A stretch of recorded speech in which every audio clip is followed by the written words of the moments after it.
At 5:30, federal agents raided a suspected ecstasy lab in Amherst on Saturday. It happened here in LeBrun Circle. News 4's Rich Newberg tells us more about who tipped off police about this dangerous chemical. It all began when a neighbor complained of smelling something like natural gas. It ended up involving federal agents and experts in handling hazardous material.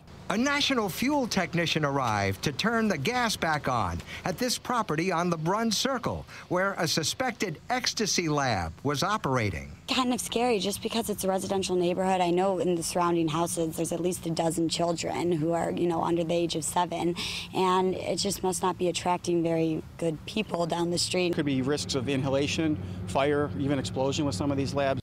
This is what a response team looks like, entering a clandestine ecstasy lab. The chemicals used can be quite dangerous. That's why Amherst Police and other first responders called in specialists who wore protective gear. One firefighter told a colleague he could feel the chemicals in his throat. He was outside. The guys who went in were all in Tyvek suits with respirators, and he said he had a metallic taste in his mouth. I said, well, that doesn't sound good. You better check that out.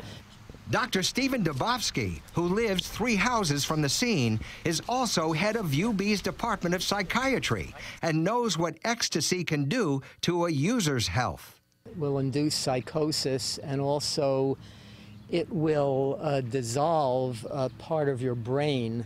Amherst Police have not named a suspect and plan on canvassing this upscale neighborhood, looking for people who were most recently in the carriage house.